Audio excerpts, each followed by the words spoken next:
warahmatullahi wabarakatuh. Alhamdulillah alladzi anzalal Qur'an hudan linnas wa bayyinatin minal huda wal furqan. Asyhadu an la ilaha illallah wahdahu la syarikalah wa asyhadu anna Muhammadan abduhu wa rasuluh la nabiyya ba'dah. Allahumma salli ala sayyidina Muhammad wa ala alihi wa ashabihi ajma'in. Qala Allah ta'ala fil Qur'anil Karim, a'udzu billahi minasy syaithanir rajim. Bismillahirrahmanirrahim. Inna anzalnahu fi lailatul qadri. Wa ma adraka ma lailatul qadri. Lailatul qadri khairum min alfi syahrin. Tanazzalul malaikatu war-ruhu fiha biizni rabbihim min kulli amrin. Salamun hiya hatta matla'il fajar. Shadaqallahul azim. Yang saya hormati Bapak Pengurus Masjid Nurul Iman beserta Bapak-bapak para penyesepuh, Bapak Ibu para jamaah rahimakumullah. Alhamdulillah, bersyukur kita kepada Allah Subhanahu wa taala. Pagi ini Allah takdirkan kita bisa hadir bersama di masjid ini dalam rangka kita melaksanakan salat subuh berjamaah.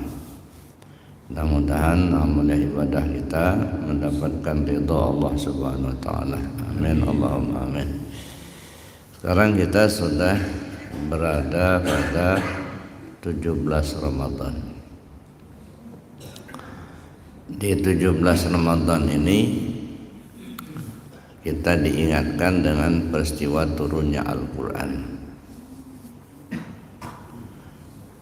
Turunnya Al-Quran itu dijelaskan Allah dalam Al-Quran yang tadi ayatnya saya baca.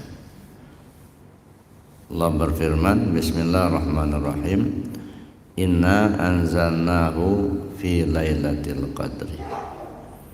Sesungguhnya kami turunkan Al-Quran itu di malam Al-Qadar. Wa ma adraka ma lailatul qadar. Tahukah kalian Lailatul Qadar itu apa? Lailatul Qadri khairum min alfi syahrin. Lailatul Qadar itu lebih baik daripada 1000 bulan. Tanazzalul malaikatu waruh. Para malaikat turun bersama Jibril alaihissalam. Salamun hiya hatta matla'il fajr. Mereka turun sampai dengan salamun hiya hatta matla'il fajri, selamat sejahtera hingga terbit fajar. Bapak Ibu yang saya hormati, kalau kita perhatikan secara letterlek, secara sederhana, pahamlah kita bahwa Al-Quran diturunkan pada malam Lailatul Qadar. Malam Al-Qadar itu terjadinya pada bulan Ramadan. Ya. Nah, Al-Quran diturunkan pada tanggal 17 Ramadan. Ini artinya Lailatul Qadar itu bisa terjadi di 10 terakhir, bisa terjadi di 10 yang kedua, bahkan boleh jadi terjadi pada 10 pertama. Cuman masalahnya yang kita pahami, Lailatul Qadar itu adalah suatu masa, suatu waktu di mana Allah menurunkan ketentuan-ketentuannya untuk manusia. Nah, sehingga kita pahami bahwa ketika Lailatul Qadar itu datang, angin berhembus menjadi berhenti, kemudian air mengalir pun terhenti, suasana tenang, bahkan bisa saja terjadi ketika di malam yang gelap itu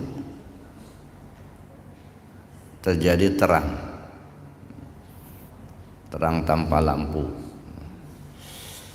Sehingga dengan pemahaman seperti ini kita berlomba-lomba mencari tanda-tanda itu, sehingga kadang-kadang terfokus pada tanda-tanda.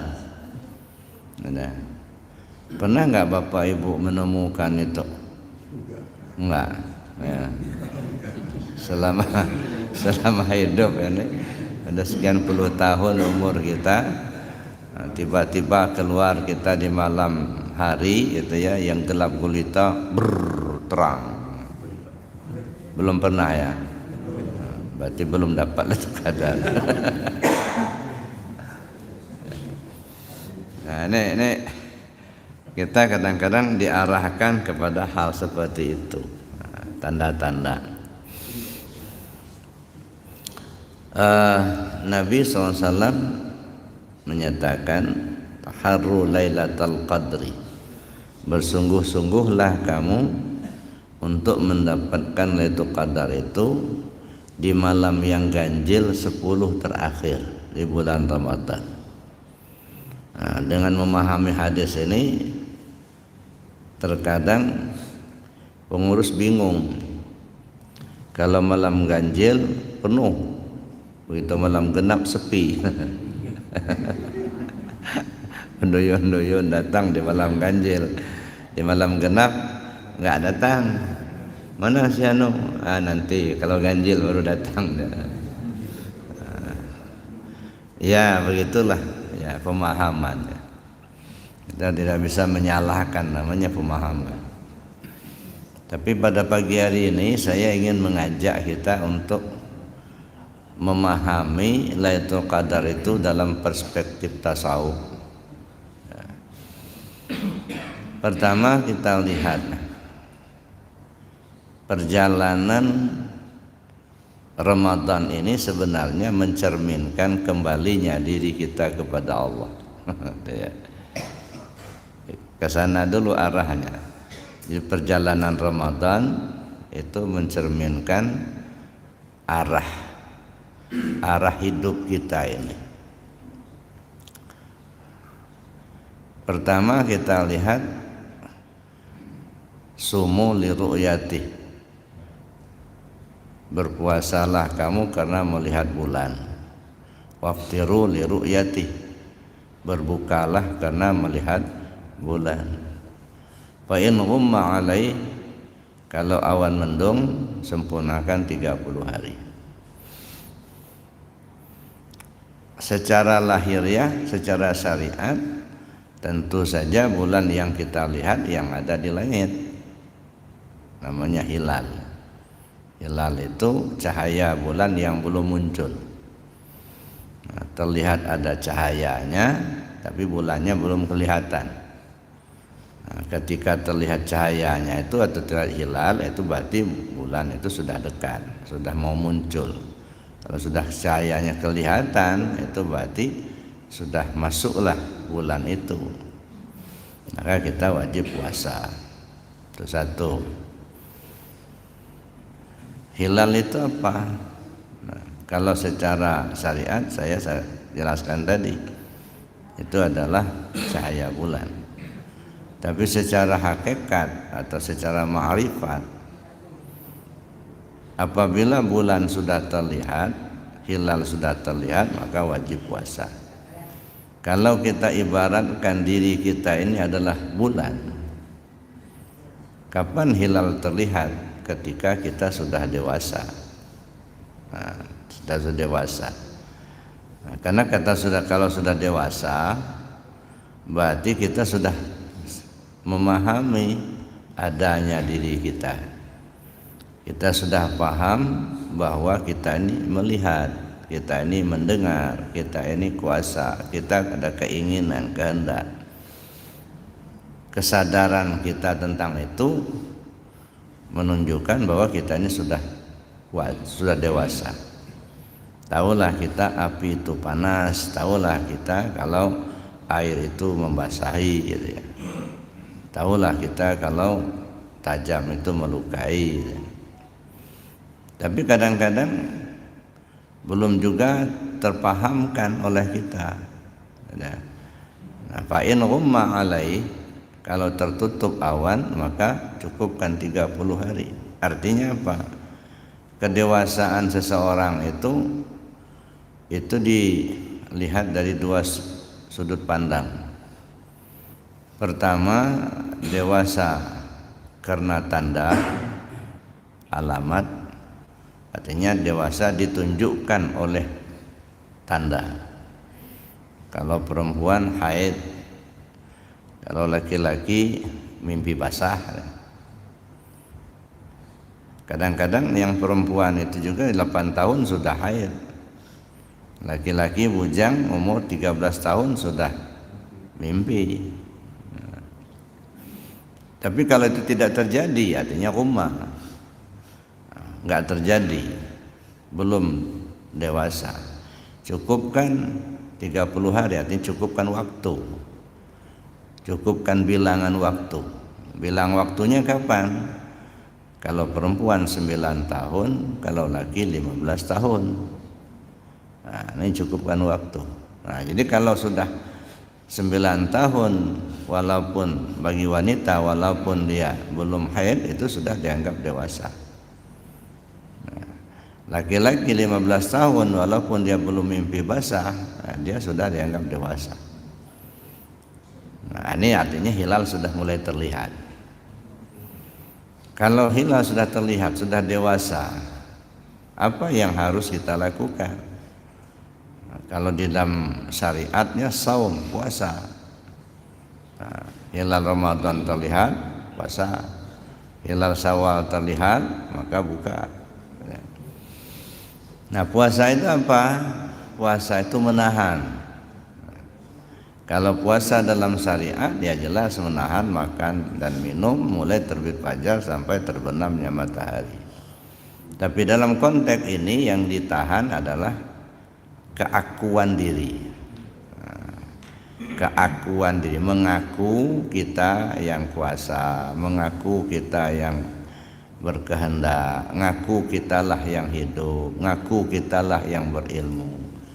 Nah, ini diarahkan ke sana sebab kadang-kadang susah disadari itu, Pak. Ya, jangankan baru dewasa, orang tua aja kadang-kadang nggak sadar-sadar. Makanya perlu ada puasa, ada menahan, nah, ditahan keakuan. Nah, setelah ditahan dalam perjalanan Ramadan, nah, sekarang tanggal 17 Ramadan turunlah Al-Quran. Apa itu Al-Quran? Jelas itu wahyu Allah. Untuk apa? Hudal linnas, petunjuk. Kemudian artinya dalam perjalanan hidup kita datang petunjuk. Petunjuk mulai datang. Al-Quran ini turunkan pada malam Al-Qadar. Ya, petunjuk sudah datang. Apa yang terjadi ketika petunjuk itu sudah datang? Maka tergeraklah hati kita ingin belajar. Tergeraklah hati kita ingin berzikir. Tergeraklah hati kita ingin memahami ilmu ketuhanan, kan? Arahnya kan kembali ke Allah. Nah, bagaimana kita akan kembali ke Allah kalau kita tidak mengenal Allah? Nah, diberi Allah petunjuk sehingga maulah hati kita ini belajar ilmu ketuhanan supaya kita ngerti, paham tentang Tuhan itu. Ya. Nah, setelah kita paham, datang petunjuk tadi, Lailatul Qadar. Lailah ini kalau dibahasakan malam. Apa yang terbetik di pikiran kita kalau kita sebut malam? Gelap. Ya kan? Kalau siang kan terang. Kalau malam gelap. Apa itu gelap? Gelap itu nggak tahu, itu gelap. Zulmah, bodoh, tak paham, itu gelap. Ya. Dia tidak mengerti mana yang halal, mana yang haram, tidak tahu mana sah, mana batal, tak paham ilmu tauhid, tak paham ilmu ketuhanan, tak kenal dia sama Allah, itu gelap. Ketika masih terjadi gelap itu, datanglah ketentuan al-qadar. Nah, al-qadar itu artinya ketentuan. Sesuatu yang sudah ditentukan menjadi jelas. Nah, misalnya, kapan pengajian Buya di Aliman? Pada hari Minggu kedua pagi, ba'da subuh. Nah, jelas sudah ditentukan. Sebelum ditentukan masih meraba. Bisa hari Senin, bisa Selasa, Rabu, Kamis, Jumat, Sabtu. Masih gelap. Tapi begitu ditentukan minggu kedua, ya, ba'da subuh, sudah jelas. Nah, kalau sudah jelas, nah hilang keraguan tadi.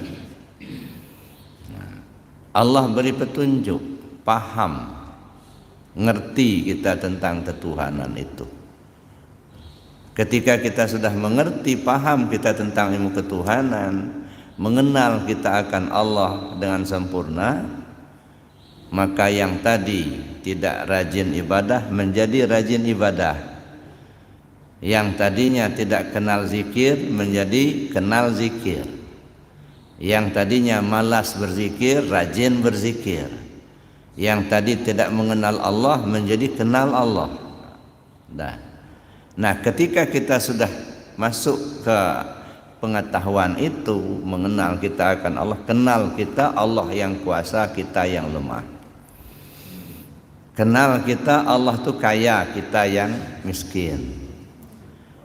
Ya, kenal kita Allah itu yang kuasa, kita yang lemah. Nah, ini. Jadi mengenal diri. Kenal diri kita ini lemah, yang kuat Allah. Kenal diri kita ini miskin, yang kaya Allah. Kenal kita diri kita ini tak melihat, ya, yang melihat Allah. Kenal diri kita ini bodoh, yang pintar itu Allah. Kesadaran ini kemudian pada akhirnya datang waktu bayar zakat fitrah. Apa itu zakat fitrah? Ya, zakat kita berikan kepada yang berhak menerima. Kalau secara syariat tentu makanan pokok. Karena makanan pokok kita ini beras, maka yang kita zakatkan beras. Begitu mereka makanan pokoknya gandum, yang mereka zakatkan gandum. Artinya makanan pokok. Mana yang pokok pada kita secara sifat? Yang pokok hayat, hidup. Yang pokoknya sifat 7. Nah, ini pokok di kita. Nah, sifat 7 atau sifat ma'ani. Nah, diberikan kepada yang berhak. Zakat fitrah diberikan kepada asnaf yang 8. Itu yang berhak menerima dalam syariat, dalam fikih. Dalam kaitan ini yang berhak siapa? Yang punya. Jangan dikasihkan sama yang bukan miliknya. Siapa yang punya? Allah. Nah, berarti kembalikan, serahkan kepada Allah, berikan kepada Allah. Maka timbullah istilah dalam ilmu tasawuf, la hayyun illallah, la alimun illallah, la qadirun illallah, la muridun illallah, la sami'un illallah, la basirun illallah, la mutakallimun illallah. Nah, setelah kita serahkan, datanglah waktunya yang kita sebut dengan Idul Fitri. Kembali fitrah. Apa fitrah? Fitrah manusia awalnya tiada. Nah, kembali tiada. Fitrah manusia iman. Fitrah manusia ini tidak tahu, kembali ke tidak tahu. Yang tahu Allah. Maka Idul Fitri itu sebenarnya inna lillah wa inna ilaihi raji'un, kembali ke Allah. Jadi Idul Fitri kembali ke fitrah, kembali ke kondisi semula. Fitrah kondisi semula. Awalnya tiada menjadi tiada. Tadi kita ngaku-ngaku diri kita ini ada, nah setelah Idul Fitri merasakan ketiadaan diri kita. Nah, itu fitrah. Nah, beda dengan pemahaman bahasa. Idul Fitri itu kembali.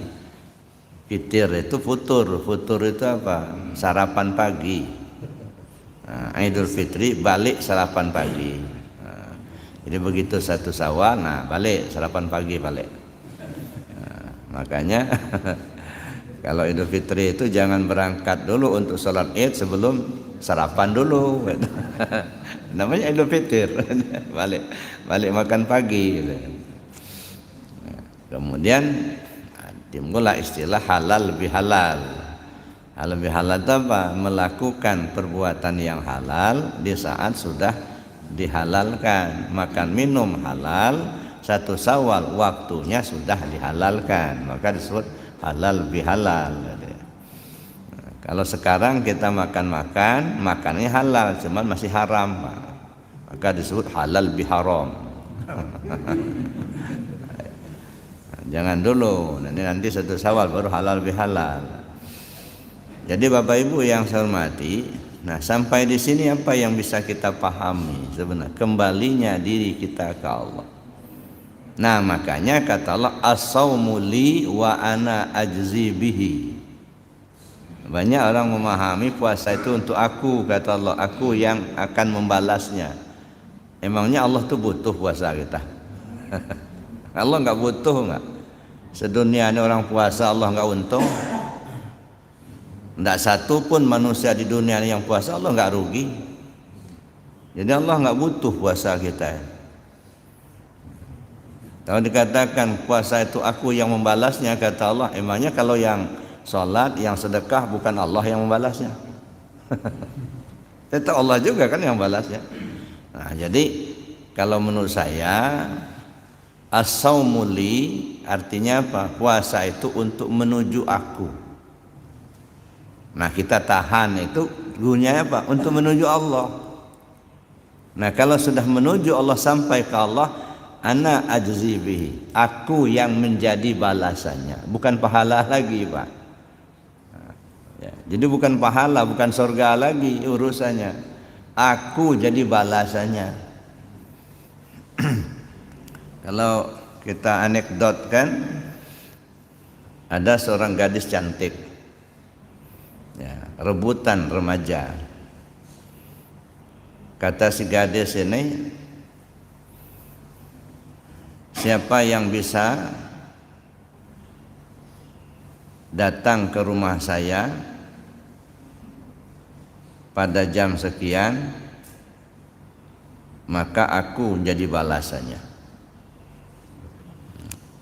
Maka ada yang datang, yang diharapkannya apa? Pemberian si gadis. Ada yang datang, yang diharapkannya sesuatu yang dia inginkan, tetapi bukan gadis itu. Tapi ada yang datang, dia tidak mengharapkan apa-apa, yang diharapkan si gadis itulah. Itu contohnya. Nah oleh karena itu as-saumu li wa ana ajzi bihi, puasa itu untuk menuju aku. Dan kalau sudah sampai kepada aku, akulah yang jadi balasannya. Bukan pahala dan bukan surga lagi. Nah kita menuju ke sana. Tetapi yang kita serahkan kepada Allah di bulan Ramadan ini baru sebatas sifat. Nah, baru sebatas sifat. Karena itu yang pokok dalam hidup kita, itu sifatnya. Nah, itu yang muncul ke permukaan. Nah, kita kuasa bisa melangkah, kita bisa melihat, kita bisa mendengar. Nah, Tapi belum berhenti di sana, karena ternyata diri kita ini bukan hanya ada sifat, ada zat. Maka berlanjut sampailah waktunya bulan Zulhijjah. Nah, di bulan Zulhijjah ada 3 momentum penting. Pertama ada 9 Zulhijjah. Waktunya sampai 9 Zulhijjah. Nah, bagi mereka yang melaksanakan ibadah haji, maka wukuflah mereka di padang Arafah. Bagi kita yang tidak melaksanakan ibadah haji, ya kita sholat Id, dan kita pun menyembelih hewan kurban. Jadi ada 3 momentum penting. Datangnya 9 Zulhijjah, dia laksanakan wukuf di Arafah, penyembelihan hewan kurban. Datangnya 9 Zulhijjah itu apa? 9 lapis hati. Perjalanan hidup kita sampailah paham kita kepada lapis ke-9. Nah, dulu udah sering saya sampaikan lapisan hati, ada 9 lapis hati. Banaitu fi jawfi Adam qasran. Saya bangun di tubuh Adam itu sebuah istana. Wasammaituha sadran, yang kuberi nama as-sudur. Ini lapis pertama. Hati lapis pertama namanya sudur. Di dalam sudur ada qalab kedua. Dalam qalab ada fuad ketiga. Dalam fuad ada saqab keempat. Dalam saqab ada lubban kelima. Dalam lubban ada sir keenam. Dalam sir ada sirusir yang ketujuh. Dalam sirusir ada nur 8. Dalam nur ada aku, kata Allah, la ilaha illa ana. Nah, ini lapis ke-9. Artinya paham kita, yakin kita sampai ke lapis ke-9. Setelah sampai kita pada lapis ke-9 itu, apa yang kita lakukan? Wukuf di padang Arafah. Artinya apa? Berhenti kepada Allah di alam ma'rifah. Nah, berhentilah di situ. Jangan kemana-mana lagi. Kok hidup itulah pakaian, kok mati itu tumpangan. Nah, makanya bukan persoalan pahala lagi tadi. Hidup yang akan dipakai, mati yang akan ditompang. Setelah sampai pada saat itu, sampai pada titik itu, sembelih hewan kurban sebagai tanda. Apa yang dipentingkan dalam penyembelihan hewan kurban bukan persoalan daging, tetapi penyerahan nyawa. Nyawa itu apa? Zat bagi kita. Kalau begitu, di Ramadan yang kita serahkan sifat, di Adha yang kita serahkan zat. Zat dan sifat sudah kita serahkan kepada Allah, menjadilah zatnya zat Allah, sifatnya sifat Allah. Nah, kalau sudah kita serahkan, barang sudah diserahkan, kan nggak punya lagi kita. Ya, saya pinjam uang 100.000 dari Pak Haji, ya, dikasih sama beliau, ada di tangan saya. Begitu saya kembalikan, serahkan lagi, diterima sama beliau, nggak ada lagi di tangan saya. Kalau masih di tangan saya, belum diserahkan namanya. Nah, jadi setelah kita serahkan zat dan sifat diri kita, menjadilah zatnya Allah, sifatnya Allah. Makanya kata Allah, apabila hamba-Ku telah gemar melakukan yang nawafil, maka tangan yang ia gunakan untuk berbuat itu tangan Aku. Kaki yang ia gunakan untuk melangkah itu kaki Aku. Mata yang ia gunakan untuk melihat itu mata Aku.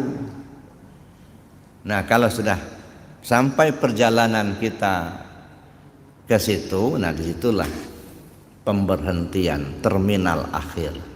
Maka saya bilang, ya, ibarat kita bawa mobil di jalan, kalau memang kelihatan minyaknya tinggal 1 strip lagi, sudahlah, cepat-cepatlah parkir ke terminal. Jangan kita berleha-leha jalan di jalan aja, nanti habis bensin di jalan, mati di jalan nanti. Nah, ini kan kita ini sudah ada berapa strip lagi tinggalnya nih. Mungkin ada yang 1 strip, ada yang 2 strip gitu. Nah, jadi artinya sudah saatnya untuk kita itu mengarah ke sana. Jadi apa yang kita lakukan, kita gimana caranya supaya bisa usul kepada Allah. Nah, kita lihat ya, kembali kepada Lailatul Qadar tadi.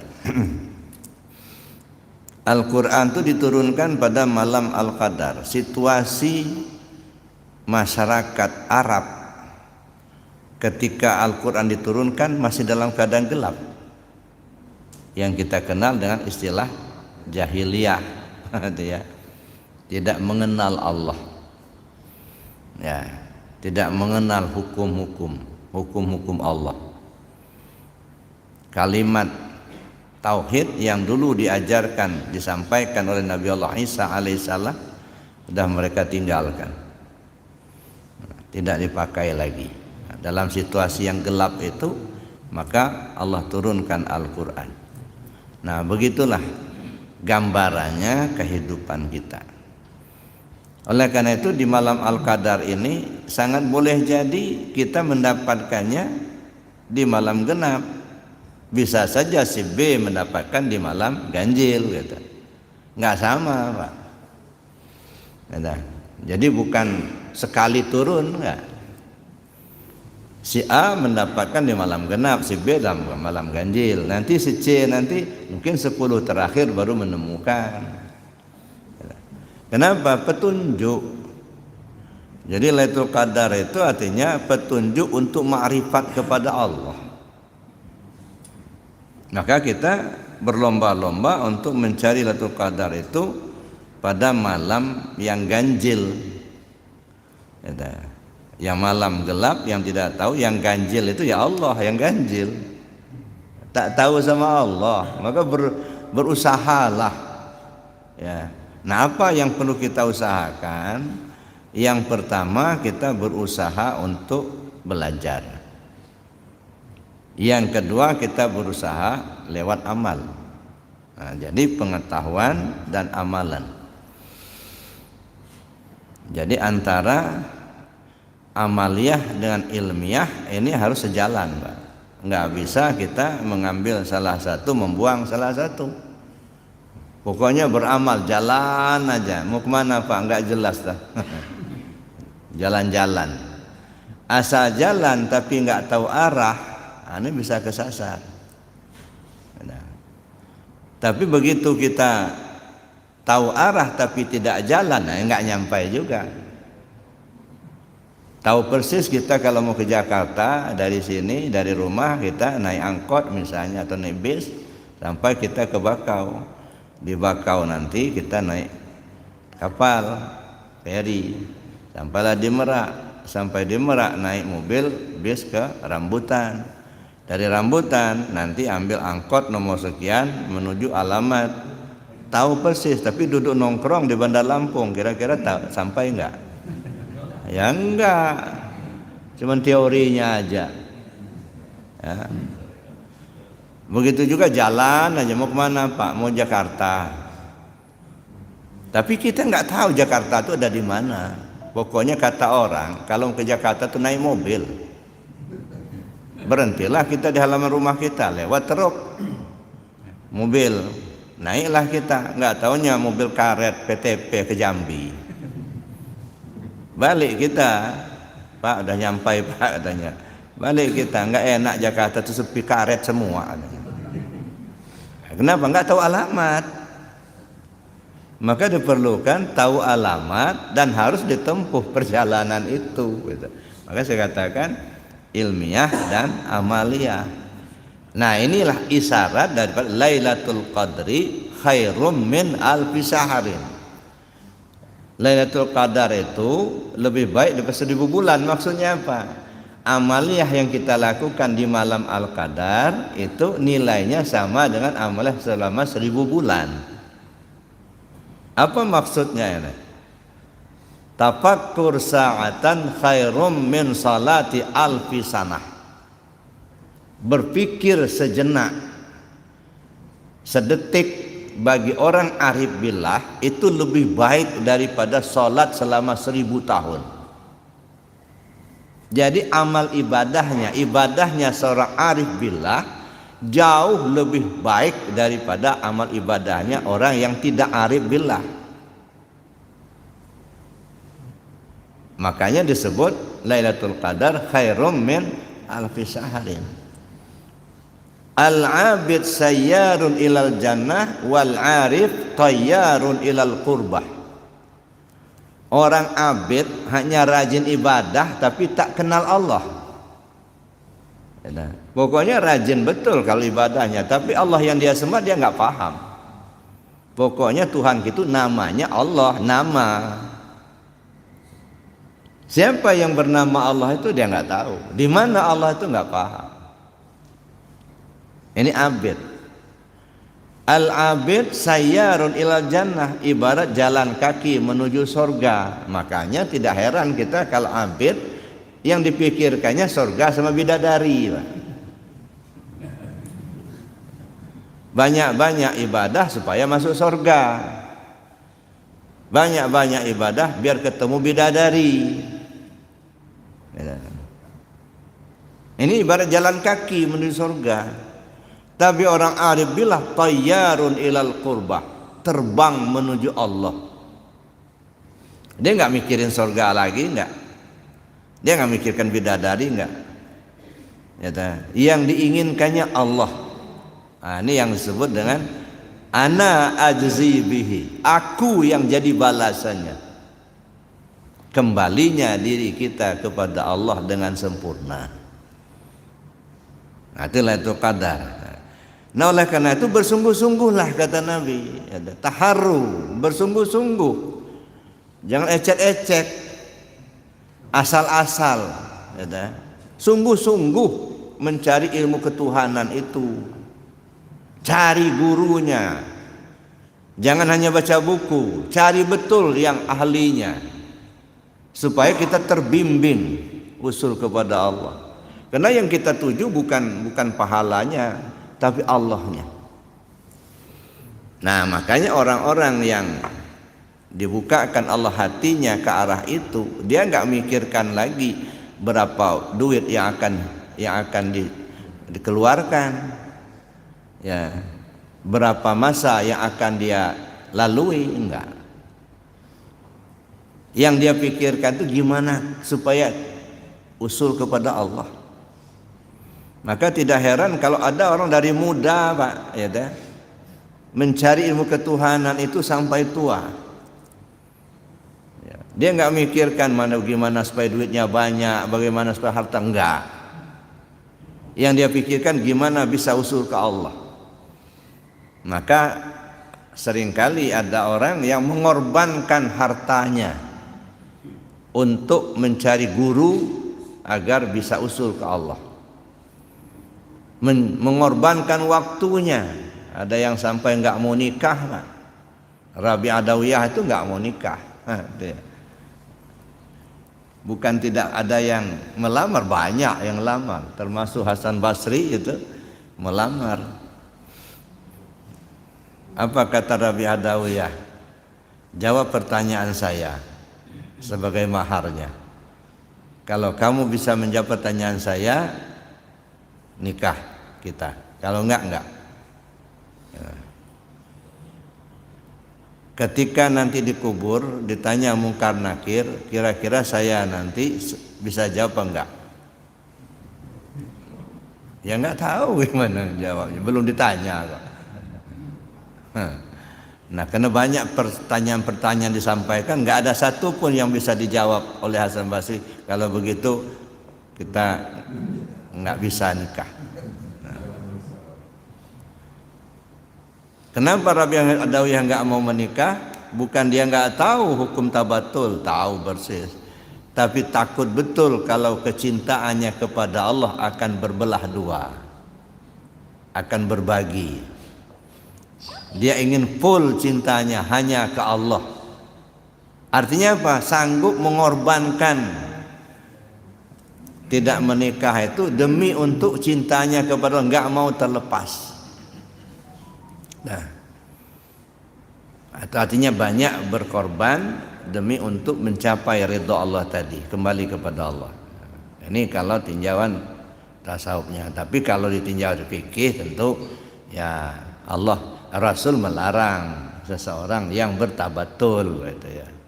Ya kalau laki itu semuanya nggak mau nikah lagi, nggak ada yang lahir lagi nanti, habis dunianya.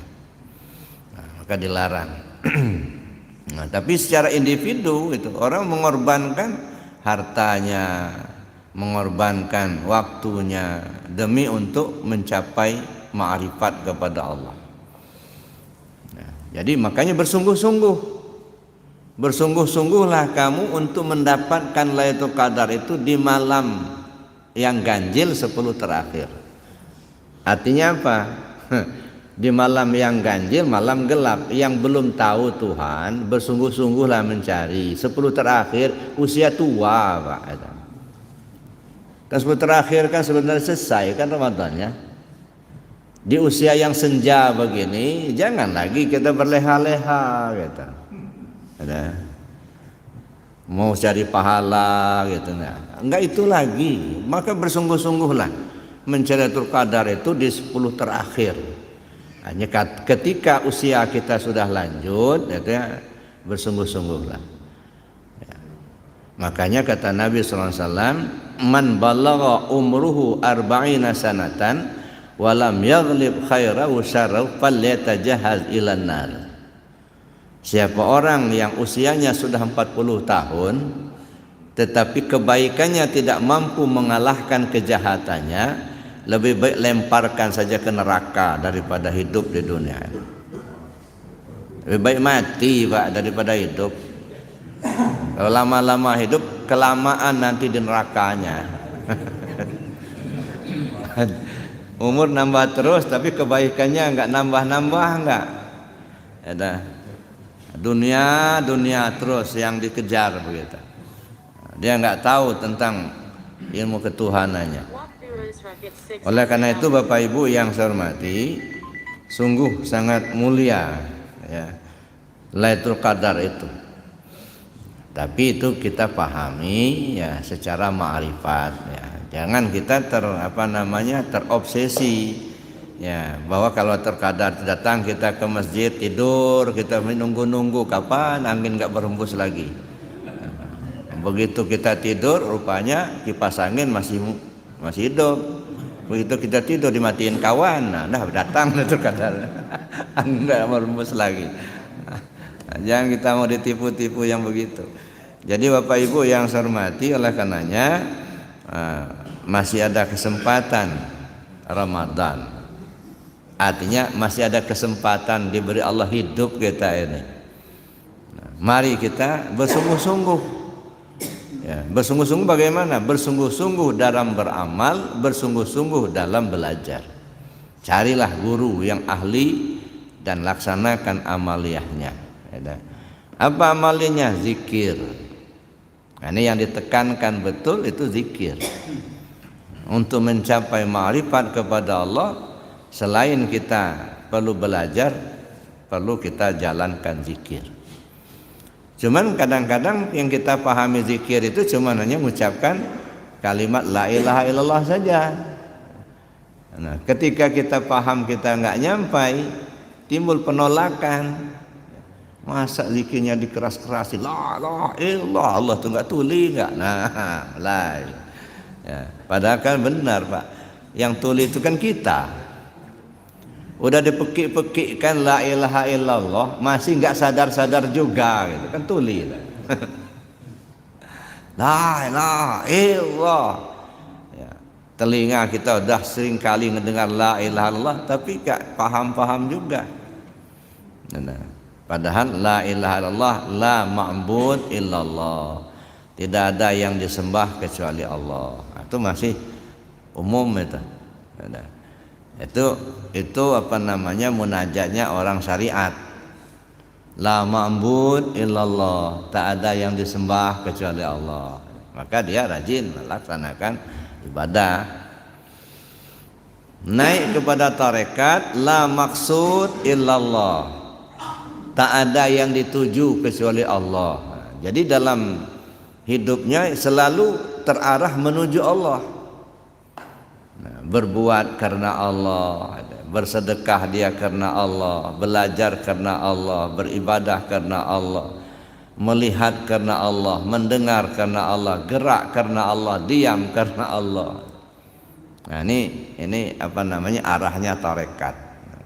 La maksud illallah, tak ada yang dituju kecuali Allah. Maka timbullah doa munajat, ilahi anta maksudi, ya Allah kau yang kutuju. Jadi kita berzikir bukan supaya kaya harta, enggak. Kita berzikir supaya masuk surga, enggak juga. Kita berzikir supaya lepas dari neraka, bukan itu tujuannya. Kita zikir untuk kembali ke Allah, usul ke Allah. Makanya ilahi anta maksudi.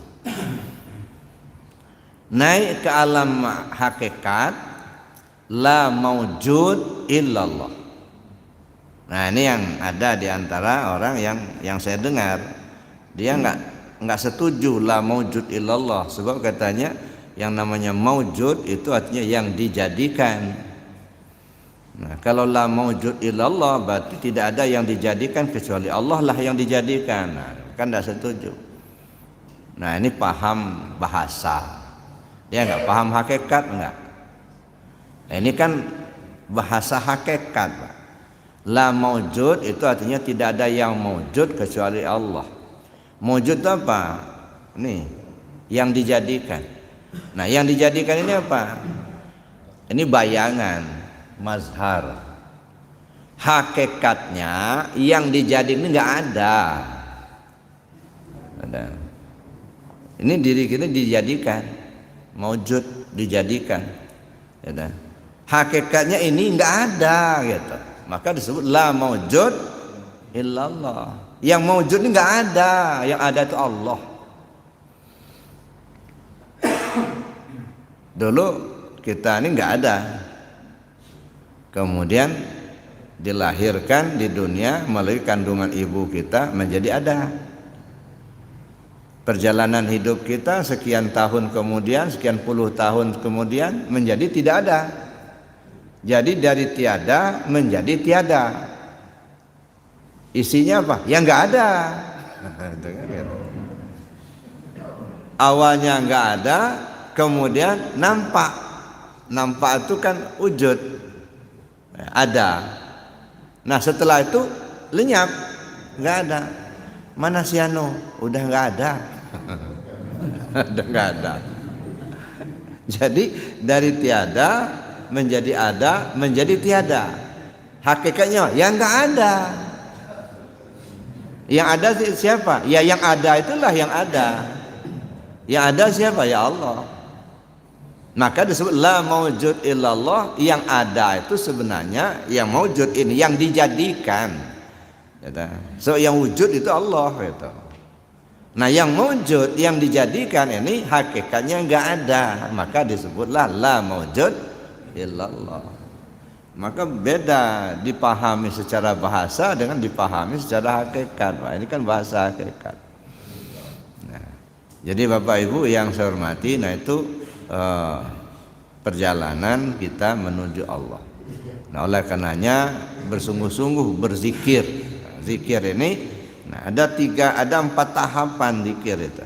Dulu pernah saya jelaskan, ada zikir di tingkat syariat, ada zikir di tingkat tarekat, zikir di tingkat hakikat, dan zikir di tingkat ma'rifat. Masih ingat zikir di tingkat syariat gimana caranya? Ucapan dan perbuatan. Maka baca Quran zikir, sholat zikir, haji zikir. Nah, jadi zikir di tingkat syariat caranya diucapkan dan diperbuat. Zikir di tingkat tarekat gimana caranya? Diingat. Ingat hati kepada Allah. Nah, ini maksud di tingkat tarekat, Pak. Nanti kalau sudah sampai ke hakikat beda lagi. Kata kawan, kalau kamu masih mengingat Allah, tanda enggak ingat kamu sama Allah. Siapa yang masih mengingat Allah, tandanya belum ingat. Iya kan? Ya, siapa yang mengingat Allah, tanda belum ingat.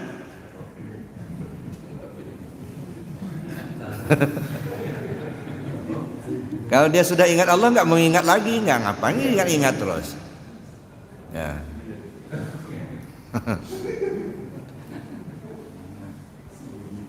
Bapak tadi dari rumah datang ke Nurul Iman.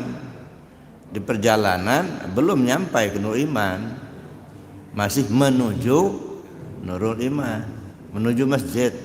Kalau sudah masuk masjid, ngapain menuju masjid lagi? Masih belum nyampai, itu disebut menuju masjid. Tapi kalau sudah nongkrong di dalam masjid, bukan menuju masjid lagi, sudah di dalam masjid. Rokok, Bapak itu masih ingat apa itu rokok? Tahu kan rokok kan? Tapi jangan dihisap dulu. Rokok, percaya nggak Bapak Ibu kalau rokok itu ada? Percaya kan? Kenapa Bapak Ibu percaya ada rokok? Nah kan? Kalau nggak ngelihat nggak percaya sama rokok itu.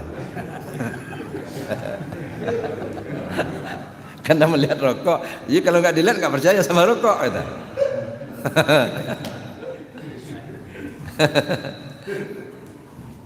Ya karena kita bukan rokok, maka kita percaya itu rokok. Ini misalnya, ini contoh, ini rokok. Kita ini HP, percaya nggak ini HP? Percaya. Kenapa percaya sama HP? Karena kita bukan HP. Dua hal yang berbeda. Rokok satu, kita satu. Percaya sama rokok? Percaya. Kenapa? Karena kita bukan rokok. Andaikan satu saat kita jadi rokok, masih perlukah percaya sama rokok? Ngapain percaya? Memang aku itulah yang rokok ada. Ngapain percaya sama rokok lagi? Aku itulah yang rokok gitu. Nah, jadi itu ingat. Jadi kalau masih mengingat, tanda belum ingat. Kapan kita ingat? Ketika sudah nggak ingat.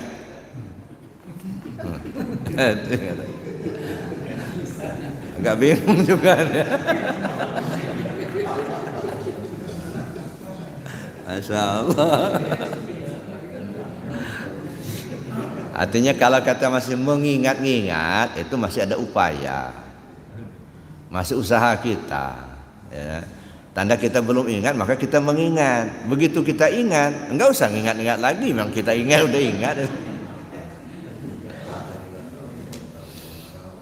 Nah, ingat hati ke Allah.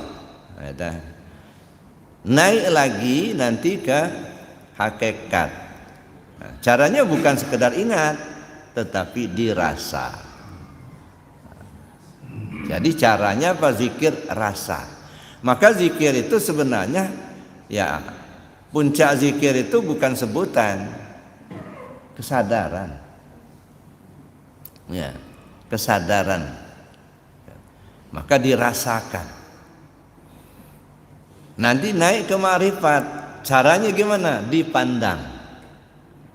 Nah, kalau di syariat diucapkan dan diperbuat, kalau di tarekat diingat, kalau di hakikat dirasa, kalau di ma'rifat dipandang.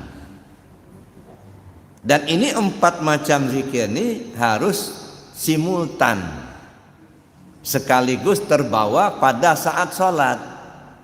Maka sholat itu sekaligus itu pelatihan awal itu sebenarnya. Ya, jadi zikir syariatnya ada, tarekatnya ada, hakikatnya ada, ma'rifatnya ada. Harus terbawa ketika sholat. Nah, ketika kita sudah terbawa di dalam sholat, bisa kita terapkan seperti itu, bawa keluar. Ketika kita tidak dalam posisi sholat, tetapi seolah kita dalam sholat, itu baru mendirikan sholat, Pak. Nah, makanya kata Allah, dirikan sholat, bukan kerjakan sholat. Dirikan sholat, tegak berdiri di mana saja. Nah, tapi pelatihan awalnya itu justru di dalam sholat itu, gitu. Nah, makanya sholat itu sendiri kan dalam Al-Quran kan dijelaskan, disebutkan ada 3 posisi. Ada sholat fi awqatiha, ada sholatul wusta, ada sholatul daim. Nah, sholatul daim itu sholat yang berkekalan, itu yang sholat yang berdiri. Nah, maka kita kembangkan lagi. Kalau di syariat apa itu sholat? Sholat di tingkat syariat, ad-du'a muftatahatum bitakbir wa mukhtatamatum bitaslim bisara'itin wa arkanin maksusah. Kumpulan doa yang diawali dengan takbir, diakhiri dengan salam dengan syarat rukun tertentu. Ada jelas itu. Tapi begitu masuk ke alam tasawuf, beda lagi. Apa itu salat? Penyaksian zat kepada sifat. Nah, kalau sudah penyaksian zat kepada sifatnya, di mana saja, kapan saja, nah, itu baru berdiri salatnya. Nah, nanti pada satu waktu mungkin kita coba kopas salat itu. Nah, tapi sekarang ini baru sampai itu kadar, Pak. Jadi itu gambarannya. Saya kira demikian karena waktu ya, agak siang nih. Oleh karena itu mari kita mungkin ada hal-hal yang ingin kita diskusikan. Namun sementara saya akhiri dulu. Assalamualaikum warahmatullahi wabarakatuh. Waalaikumsalam warahmatullahi wabarakatuh. Bapak